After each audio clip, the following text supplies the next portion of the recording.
శ్రీ సత్యసాయి దివ్య చరిత్ర నిత్యపారాయణ గ్రంథము 11వ అధ్యాయము 118వ పేజీ.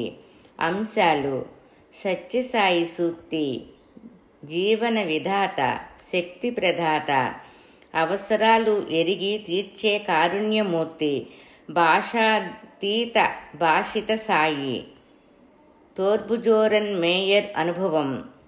సాయి సూక్తి: పేలాలపైన పేరాస విడవలేక, బోనులో ఎలుకలు చిక్కిపోయినట్లు, తుచ్చ విషయాసక్తి తూలినరుడు, వద్దనున్న బ్రహ్మానంద పదవి వదులు అంటారు బాబా.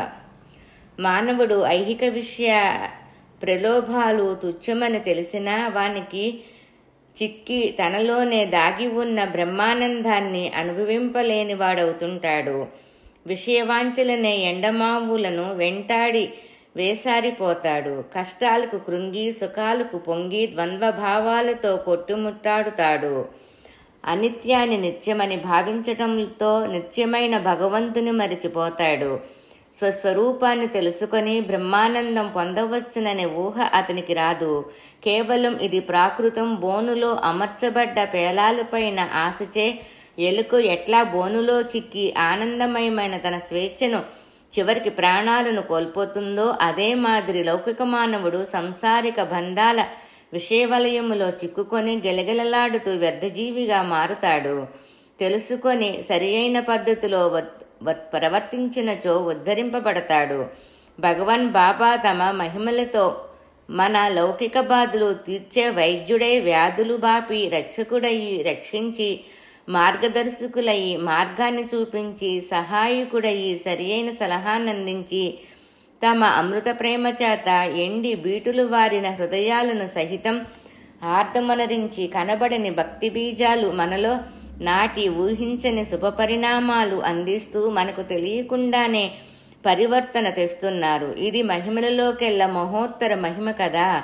మనం అర్థం చేసుకోగలిగితే ఏ అవతార తత్వములోనూ అవతారమూర్తి సాధారణ మానవులకు ఇంత దగ్గరగా వచ్చిన సంఘటన కనబడదు. జీవన విధాత సాయి. జీవితం మీద విరక్తితో ఆత్మహత్య చేసుకోబోయిన భక్తులను స్వామి తమ శ్రీ నృసింహ సరస్వతి అవతారం నుండి షిరిడీబాబా అవతారం వరకు ఎలా కాపాడారో అలాగే ఈ అవతారములో కూడా ఎంతో మందిని కాపాడుతున్నారు. అటువంటి ఒక భక్తుని కథ తెలుసుకుందాం. ఒక వయసు మీరిన భక్తుడు తన వృద్ధాప్యంలో అయిన వాళ్ళందరికీ దూరమయ్యి ఎవరూ తనను ఆదుకోకపోవటంతో విరక్తి చెంది భార్య సమేతంగా ఆత్మహత్య చేసుకుందామని తలచి 4 రోజుల పాటు పస్తులుండి 5వ రోజు బావిలో దూకబోయాడు. అదే సమయానికి సత్యసాయి సంస్థ సభ్యుడొకడు పిలిచినట్లుగా వచ్చి అతన్ని ఆ ప్రయత్నం నుండి విరమింపచేసి పుట్టపర్తి తీసుకుని పోయాడు. ఆ రోజు భక్తులు ఎక్కువ మంది ఉన్నా అందరినీ తప్పించి బాబా ఇతను వద్దకు వచ్చి ఎంతో ప్రేమగా నీ శక్తితో జీవించలేకుంటే నా శక్తి తీసుకో, నీ శక్తితో నీవు జీవించలేకుంటే నా శక్తి తీసుకో, ఇస్తాను, నీ కష్టాలను తప్పిస్తాను, ఎందుకు నిరాశ చెందుతావు, రేపు ఇంటర్వ్యూలో మాట్లాడతానులే అని చెప్పారు స్వామి. అతనికి మరునాడు ఇంటర్వ్యూ ఇచ్చి ధైర్యం చెప్పారు. దానితో అతను జీవితం మీద క్రొత్త ఉత్సాహంతో కార్యోన్ముఖుడైన యుద్ధవీరుని వలె బయటకు వచ్చాడు. 10 రోజుల్లోనే అతనికి దూరమైన వాళ్లంతా తిరిగి చేరువయ్యారు. ఆయన ఆనందంగా, ఆరోగ్యంగా తన చివరి రోజులు గడిపారు. ఎవరిని గుర్తుకు తెచ్చుకుంటే కష్టాలు దూరమైపోతాయో అట్లాంటి స్వామి నామాన్ని పదిలంగా గుర్తుకు తెచ్చుకోవటమే మనం చేయవలసిన పని. అవసరాలు ఎరిగి తీర్చే కారుణ్యమూర్తి సాయి. ఒక పండితుడు ఆర్థిక ఇబ్బందులలో ఉండి స్వామి మహత్యం గురించి విని పుట్టపర్తి వెళ్ళాడు. అక్కడ బాబా దర్శనంతో పరమానంద భరితుడయ్యాడు. అతనికి డబ్బు అవసరం ఉంది, కానీ స్వామి అతని దగ్గరికి వచ్చి నీకు ఏం కావాలి అని అడిగినప్పుడు ఆనంద ప్రసాదుడైన స్వామిని ఏం అడుగుతాం అనే భావంతో ఏమీ వద్దు స్వామి, తమ దర్శన భాగ్యమే 10,000 అన్న ఊత పదాన్ని మాట వరుస మాటనే పైకి అన్నాడు. స్వామి చిరునవ్వుతో మంచిది అన్నారు.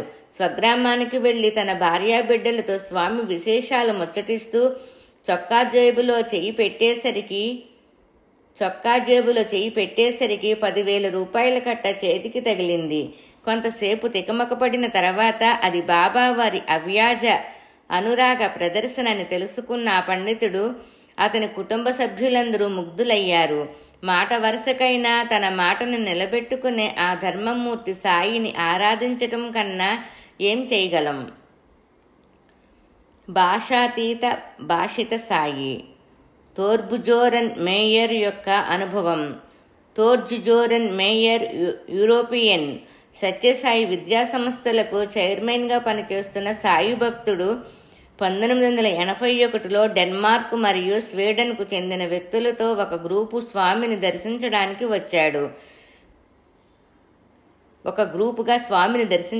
వచ్చాడు. తిరిగి వెళ్ళేటప్పుడు స్వామి దగ్గర సెలవు తీసుకోవడానికి వెళ్ళగా, వెయిట్, ఒక్క నిమిషం ఇక్కడే ఉండు, నేను నీ కోసం ఒకటి తీసుకొని వస్తాను అని తెలుగు భాషలో అంటూ లోపలికి వెళ్లారు స్వామి. అక్కడ ఉన్నవారంతా మేయర్ గారితో ఇంగ్లీషు భాషలో, స్వామి నీకు తెలుగులో మాట్లాడారు, నీకు తెలుగు వచ్చునా అని ఆశ్చర్యంతో ప్రశ్నించారు. దానికి ఆయన, లేదు స్వామి నాతో తెలుగులో మాట్లాడటం ఏమిటి, చక్కటి ఇంగ్లీష్లో మాట్లాడారు అని చెప్పాడతను. ఈసారి ఆశ్చర్యపోవటం వీరు వంతైంది. కారణం, వీరు విన్న తెలుగు భాష మేయర్ గారికి ఇంగ్లీషు భాషగా వినబడింది. ఇంతలోనే స్వామి తెల్లని ప్లాస్టిక్ సంచి నిండా విభూతి పొట్లాలు అతనికి ఇచ్చి ఆశీర్వదించి పంపారు. నా భాష హృదయ భాష అంటారు స్వామి. అందువల్ల ప్రపంచ భాషలకు, జీవుల వివాదాలకు అతీతులు మన స్వామి.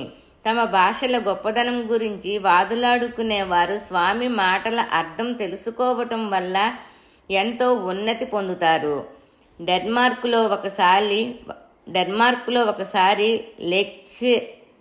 లెర్జ్ జోరన్ మేయర్ స్వామికి ఒక ఉత్తరం వ్రాసి దాన్ని పోస్టు చేయడానికని జేబులో పెట్టుకొని దగ్గరలోనే సాయి సెంటర్కు సైకిల్పై వెళుతుండగా ఒక పెద్ద బస్సు ఊహించని విధంగా మీదకు వచ్చింది. కానీ అప్పటికక్కడే ఏదో ఒక అదృశ్య హస్తం అతన్ని సైకిల్తో సహా రోడ్డు ప్రక్కకు నెట్టివేసిన అనుభూతి కలగడమే కాక అతను రోడ్డు ప్రక్కన పడ్డాడు. లేకపోతే మరుక్షణంలో బస్సు అతని మీద నుండి పోయేదే.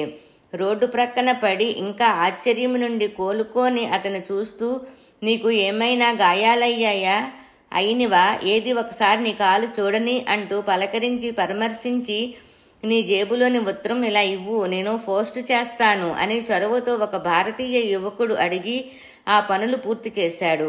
తన జేబులో ఉత్తరం ఉన్న సంగతి అతనికెలా తెలుసు, ఏమిటి సంఘటన అని మేయర్ ఆలోచిస్తుండగానే అతని క్రింద నుండి లేపి పాడైపోయిన సైకిల్ను తీసుకొని, ఈ సైకిల్ను రిపేర్ ఇవ్వాలి అని అంటూ మేయర్ని అతని సైకిల్ను తీసుకొని అతని ఇంటి దాకా వెంట వచ్చాడు.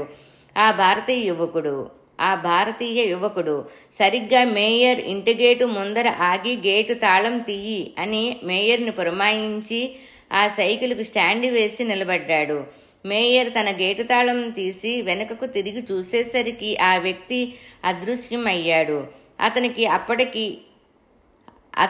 అప్పటికి అర్థమయ్యింది. బస్సు పైకి వస్తున్నప్పుడు తాను సాయిరాం అన్న ఆ విషయం.